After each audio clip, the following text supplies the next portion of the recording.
അവധിക്കാലത്താണ് കുമളിയിലുള്ള കുഞ്ഞാൻ്റിയുടെ വീട്ടിൽ പോയി നിന്നത്. ഒരു കുന്നിൻ ചെരുവിന് താഴെ അടുത്തടുത്ത വീടുകൾ ഇങ്ങനെ നിരനിരയായുണ്ട്. ഇടത്തരക്കാരായ അവരെല്ലാം ചെറിയ ചെറിയ ജോലി ചെയ്ത് ജീവിക്കുന്നവരാണ്. എടാ, നീ അവിടെ ചുമ്മാ കളിച്ചു നടക്കരുത്. ആൻറ്റിയെയും പാപ്പനെയും ജോലിയിൽ സഹായിക്കണം കേട്ടോ.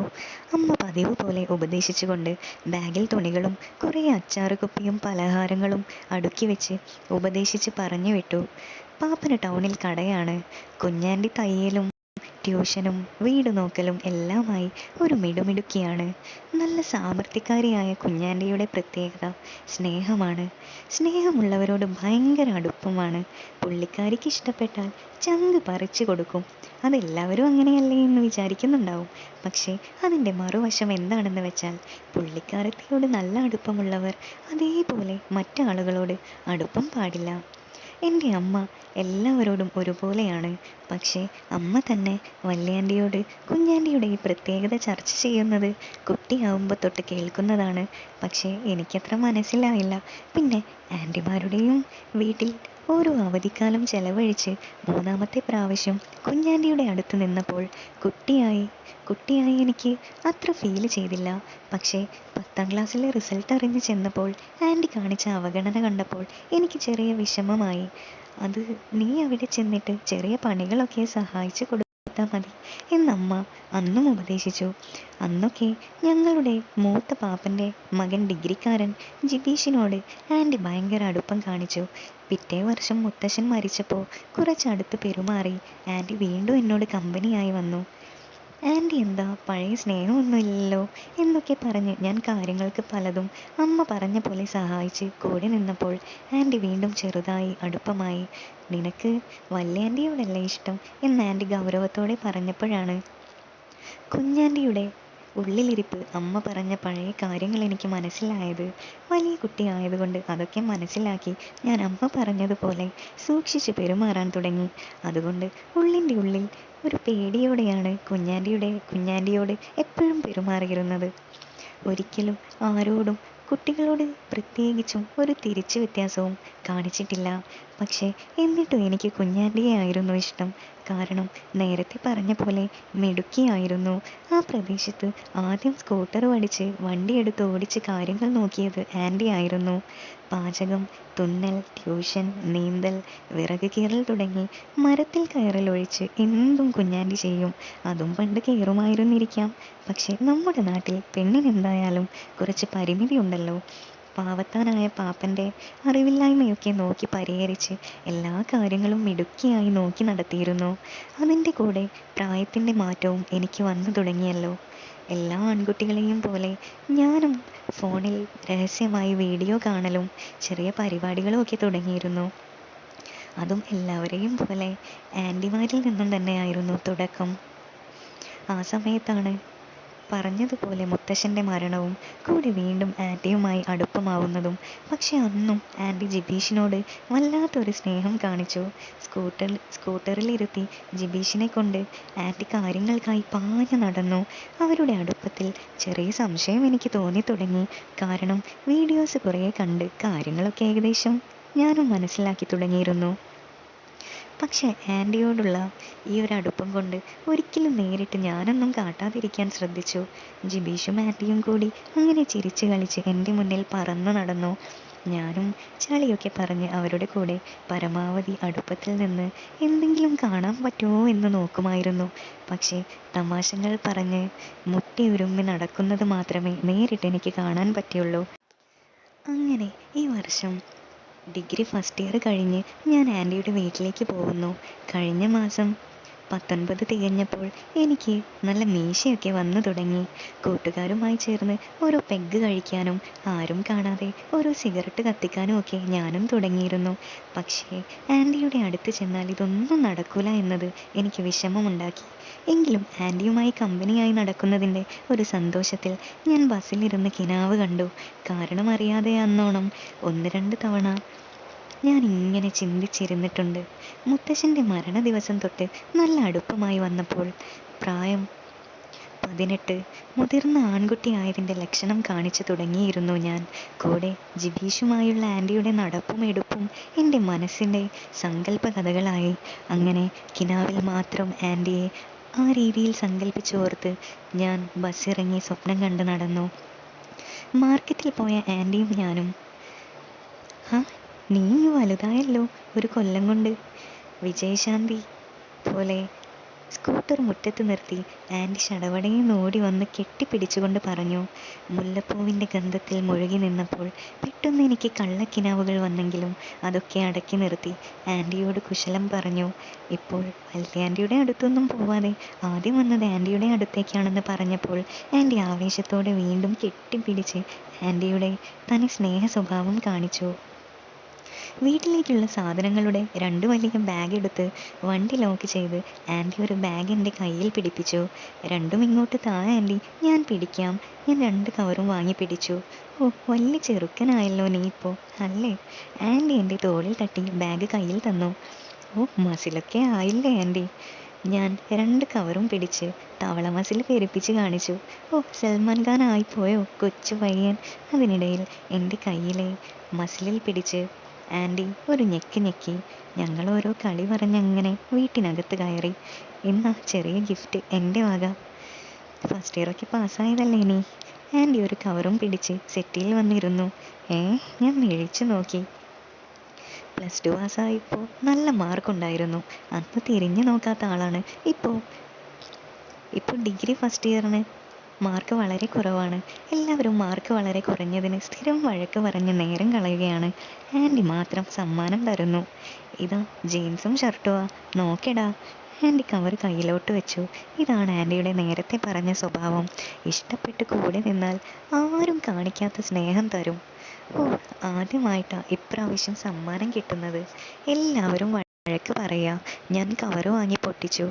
അത് നീ മാർക്ക് വാങ്ങാത്തതുകൊണ്ടല്ലേ? എന്താടാ, വല്ല പ്രേമം തുടങ്ങിയോ? പഠിത്തം ഉഴപ്പിയത് അതുകൊണ്ടാണോ? ആൻറ്റി ചിരിച്ചുകൊണ്ട് ചെവിക്ക് പിടിച്ച് കിഴുക്കി. ആൻറ്റിയുടെ ചിരി നടി മീനയെ പോലെയാണ്. ഞാൻ കുറച്ചു നേരം അത് നോക്കി മയങ്ങി നിന്നു. ചുരിദാറിട്ട് നിന്നാലുള്ള കോലം ഭംഗി തന്നെയാണ്. പക്ഷേ സാരിയിട്ട് നിൽക്കുന്ന ആൻറ്റിയെയാണ് എനിക്ക് ഏറ്റവും ഇഷ്ടം. എന്താടാ വായിൽ നോക്കി നിൽക്കുന്നത്? ഇട്ട് നോക്കെടാ. ആൻറ്റി തലയ്ക്കൊരു കൊട്ട് തന്ന് ചിരിച്ചു. ആൻറ്റി സാരി ഇട്ട് നിൽക്കാത്തത് ഭാഗ്യം. അല്ലെങ്കിൽ ഇത്ര അടുത്ത് നിൽക്കുമ്പോൾ ഞാൻ നോക്കി മയങ്ങി വെള്ളമിറക്കി നിന്നു പോയനെ. ഹായ് അനീഷേട്ടൻ. ആൻറ്റിയുടെ പിള്ളേർ രണ്ടും പുറത്തു നിന്നും ഓടി വന്നു. എവിടായിരുന്നു രണ്ടാളും? ഞങ്ങൾ കളിക്കായിരുന്നു ഏട്ടാ. പിള്ളേർ രണ്ടും കൈ കയറി പിടിച്ചു. എടാ അനീഷേ, നീ ഇതിട്ട് നോക്ക്, എന്നിട്ട് മതി പിള്ളേരുടെ കൂടെയുള്ള കളി. ആൻറ്റി അതും പറഞ്ഞ് അടുക്കളയിൽ കയറി. ഞാൻ ചെന്നാൽ ഉടനെ പിള്ളേരുടെ കൂടെ കളി തുടങ്ങുമെന്ന് ആൻറ്റിക്ക് അറിയാം. അവിടെ അടുത്തടുത്തുള്ള 4-5 വീടുകളിലുള്ള കൊച്ചു പിള്ളേരോടാണ് എൻ്റെ കൂട്ട്. ഒരു വീട്ടിൽ സമപ്രായമുള്ള 2 പെൺകുട്ടികളുണ്ട്. അവർ വലിയ പഠിപ്പിസ്റ്റ് ആയതുകൊണ്ട് ഞാൻ അങ്ങനെ മിണ്ടാനൊന്നും പോവില്ല. മാത്രമല്ല വലിയ ഡാൻസുകാരികളായതുകൊണ്ട് നല്ല ഗ്ലാമറും ഉണ്ട്. അടുത്ത് പെരുമാറിയാൽ ഇഷ്ടപ്പെടാത്ത വല്ലതും പറയും. ഞാൻ അതുകൊണ്ട് കൊച്ചു പിള്ളേരുടെ കൂടെ കളിച്ച് നടക്കും. അതാവുമ്പോൾ ആരെയും പേടിക്കണ്ടല്ലോ. അങ്ങനെ കളിയും ചിരിയുമായി ഞാൻ കുട്ടികളെയും കൂട്ടി ആൻറ്റിയെ സഹായിച്ച് അടുക്കളയിൽ അടുത്തുകൂടി. എടാ, നീ ആ ജീൻസ് മാറ്റ്, ആൻറ്റി ഇടയ്ക്ക് പറഞ്ഞുകൊണ്ടിരുന്നു. രാത്രിയാവട്ടെ ആൻറ്റി. ഞാൻ ചെറുക്കനെ കളിപ്പിച്ച് തോളിൽ കയറ്റി വട്ടം കറക്കിക്കൊണ്ടിരുന്നു. നീ ഇങ്ങോട്ട് വാടാ, എത്ര നേരമായി പറയുന്നു. പാപ്പൻ ഇപ്പോൾ വരും. 9 മണിയായപ്പോൾ ആൻറ്റി എന്നെ ജീൻസിൽ പിടിച്ച് വലിച്ച് അകത്ത് കയറി കൊളുത്തഴിച്ചു. ആൻറ്റി ഇത്രയും സ്വാതന്ത്ര്യം കാണിച്ചു തുടങ്ങി. ആൻറ്റി ഞാൻ മാറ്റിക്കോളാം. ഞാൻ നാണം ഭാവിച്ച് ആൻറ്റിയുടെ കയ്യിൽ പിടിച്ച് മാറ്റി. ഓ, ഒരു വലിയ നാണക്കാരൻ. ആൻറ്റി ഒരു ചിരിയോടെ മുണ്ടെടുത്ത് തന്നു. ആൻറ്റി ഇതെല്ലാം വാത്സല്യത്തോടെ മാത്രം ചെയ്യുന്നതാണ്. പക്ഷേ എനിക്കങ്ങനെ അല്ലല്ലോ. ഒരു കൊല്ലമായി ആൻറ്റി കാണാതെ രഹസ്യമായി ആൻറ്റിയെ വേറൊരു രീതിയിൽ കണ്ടുപോവുകയാണ് അറിയാതെ. ജിബീഷുമായി പലപ്പോഴും ആൻറ്റി പോകുന്നത് കണ്ടു നിന്ന് കൊതിച്ചു പോയിട്ടുണ്ട്. പക്ഷേ അതെൻ്റെ മഞ്ഞക്കണ്ണിൻ്റെ കുഴപ്പമാണ്. ആൻറ്റി വളരെ സ്മാർട്ടാണെങ്കിലും എല്ലാത്തിനും ഒരതിരുണ്ട്. ഇതുവരെ ഞാൻ കൈ പിടിച്ചില്ലെങ്കിലും ആൻറ്റി വിടും. കാരണം ആൻറ്റിയുടെ വാത്സല്യത്തിൻ്റെ സ്വാതന്ത്ര്യം മാത്രമാണ് അവിടെ കണ്ടത്. ഓ, ഇതൊന്ന് നോക്കിക്കേ കുഞ്ഞി. പാപ്പൻ കടയിലെ കണക്ക് ബുക്കുമായി ക്ഷീണത്തോടെ കയറി വന്നു. കുഞ്ഞി എന്നാണ് ആൻറ്റിയെ വിളിച്ചിരുന്നത്. ഞാൻ പാപ്പനെ ബഹുമാനിച്ച് മുണ്ട് താഴ്ത്തിയിട്ട് വിശേഷങ്ങൾ പറഞ്ഞു. ആൻറ്റി പെട്ടെന്ന് തന്നെ കണക്കൊക്കെ സിമ്പിളായി ശരിയാക്കി അത്താഴം വിളമ്പി. കുറേ കഥകൾ പറഞ്ഞ് ഞങ്ങളെല്ലാവരും ഭക്ഷണം കഴിച്ചു. കുളിച്ചിട്ടും മാറാത്ത ക്ഷീണത്തിൽ പാപ്പനും ഞങ്ങളുടെ വായിൽ മാറി മാറി നോക്കി.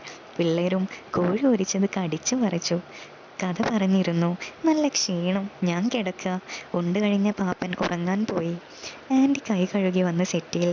അങ്ങനെ ഞങ്ങൾ 4 പേരും അടുത്തടുത്തിരുന്ന് കഥകൾ പറഞ്ഞിരുന്നു.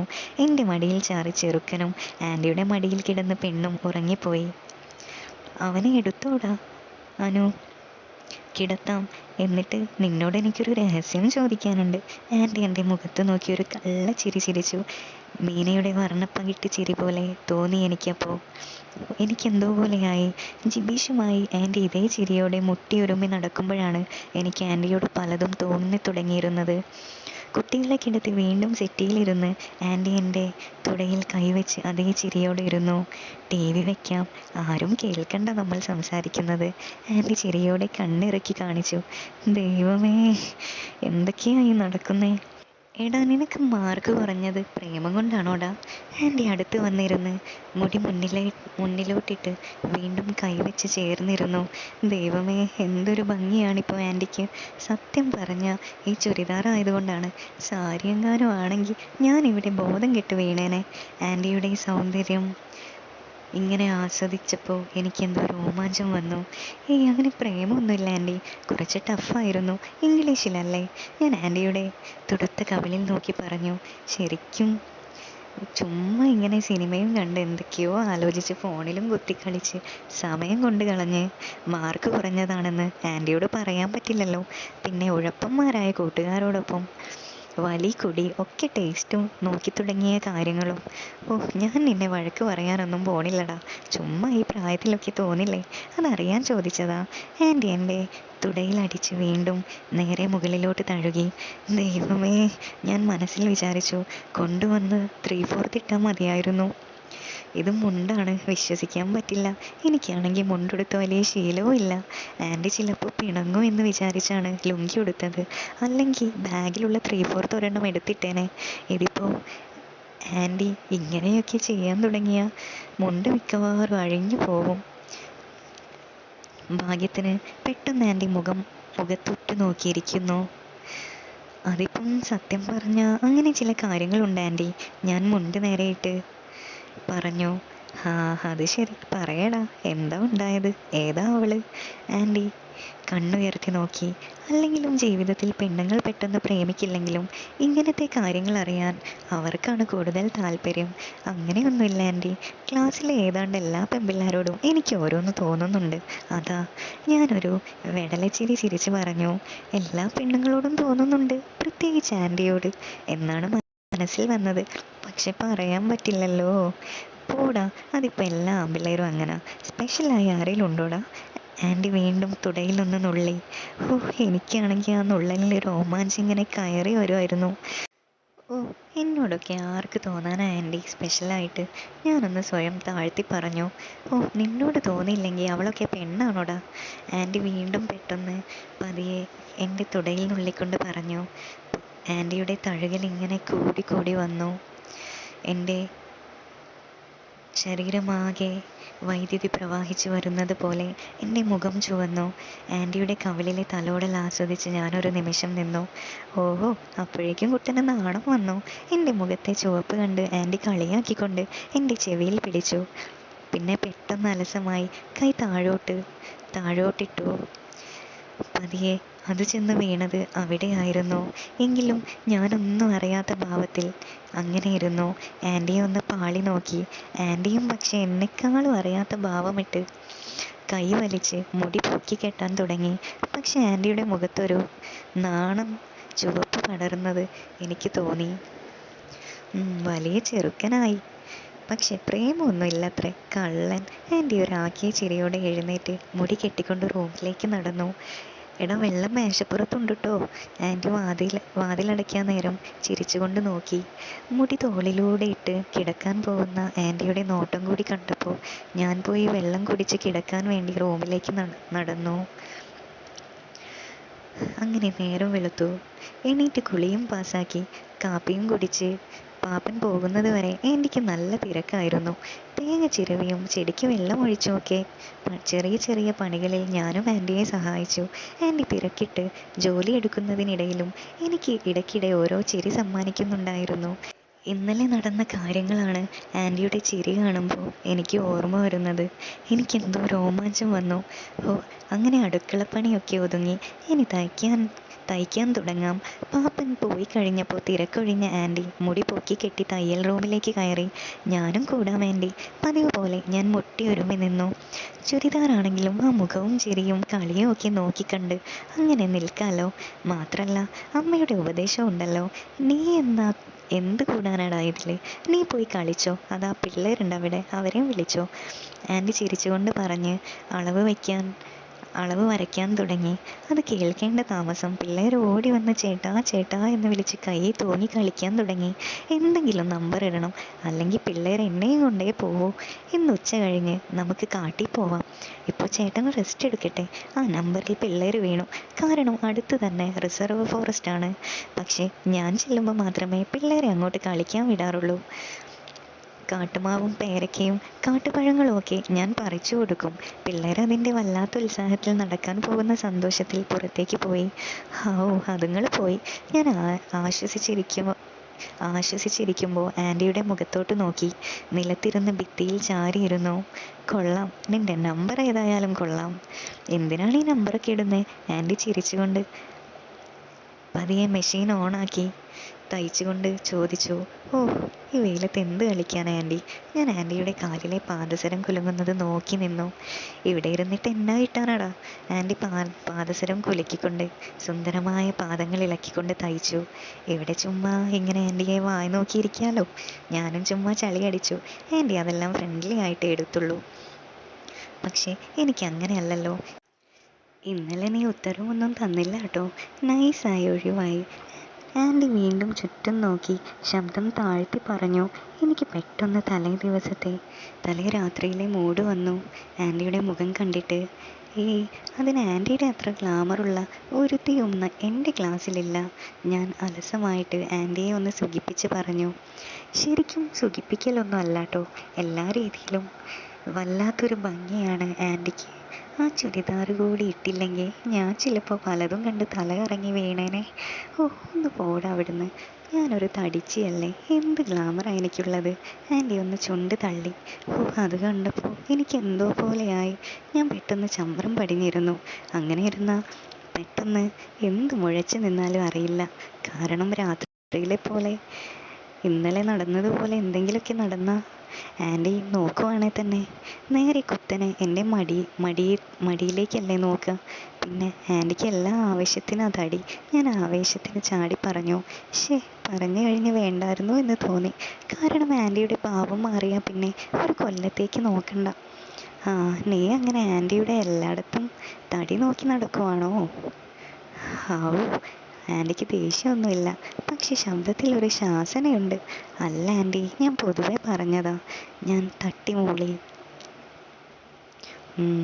അങ്ങനെ പൊതുവേ ഒന്നും നോക്കണ്ട എൻ്റെ കുട്ടൻ, നേരെ നോക്കിയാൽ മതി കേട്ടോ. ആൻറ്റി കീറിക്കൊട്ടി കളിയാക്കി. ആൻറ്റിക്ക് ദേഷ്യമില്ലാത്തത് എനിക്ക് ആശ്വാസമായി.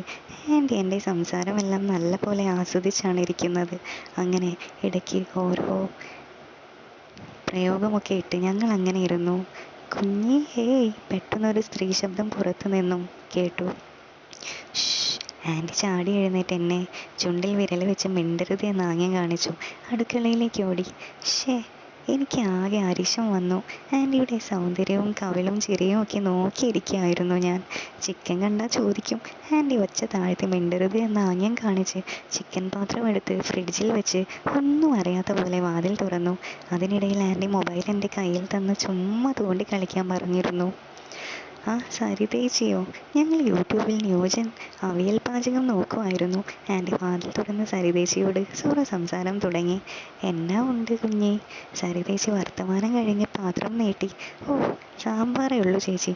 ആൻറ്റി വെളുക്കെ തൻ്റെ അഭിനയച്ചിരിയിട്ട് ഇളക്കി കൈ കൊടുത്തു നിന്നു. ആ, സാമ്പാറെങ്കിൽ സാമ്പാർ കുറച്ചിട്. ആൻറ്റി ചട്ടിയിൽ നിന്നും സാമ്പാർ കുറച്ച് കോരി കൊടുത്ത് ചേച്ചിയെ പറഞ്ഞു വിട്ടു. ഓ, അങ്ങനെ ഇപ്പോൾ ചിക്കന് തിന്നണ്ട അവർ. ആൻറ്റി വാതിലടച്ച് എന്നെ നോക്കി തലയാട്ടി മുഖം കുശുമ്പിച്ച് കാട്ടി. ആൻറ്റിയോടുള്ള ഇഷ്ടം കൊണ്ട് എനിക്ക് എന്തൊക്കെയോ വന്നു തുടങ്ങി. ആൻറ്റിയുടെ സ്വഭാവം അറിയാവുന്നത് കൊണ്ട് ചിക്കൻ കൊടുക്കാത്തത് കണ്ട് എനിക്കൊന്നും തോന്നിയില്ല. അതൊക്കെ എൻ്റെ പാത്രത്തിൽ സ്നേഹത്തോടെ വിളമ്പി തീർക്കാനുള്ളതാണ് ആൻറ്റിക്ക്. എടാ, ഞാനൊന്ന് കുളിച്ചിട്ട് നമുക്ക് ഊണ് കഴിക്കാം. ആൻറ്റി തലയിൽ ഓയിലിട്ടു. ഓ, പിള്ളേർ വരട്ടെ ആൻറ്റി. ആൻറ്റി എണ്ണ തേച്ച് മുടി മുന്നിലേക്കിട്ട് എന്നെ നോക്കി ഒരു മധുരമുള്ള ചിരി തന്നിട്ട് ബാത്റൂമിലേക്ക് നടന്നു. ഓ, പതിവ് പോലെ എനിക്ക് ആ ചിരി കണ്ടപ്പോൾ എന്തൊക്കെയോ തോന്നി. എടാ അനു, ഇന്നലെ കൊണ്ടുവന്ന ആ കവറിൽ കുളിക്കുന്ന സോപ്പുണ്ട്, നീ ഒന്ന് എടുത്തോണ്ട് വാടാ. കുറച്ച് കഴിഞ്ഞ് ആൻറ്റിയുടെ ഈണത്തിലുള്ള നീട്ടിവിളി കേട്ടു.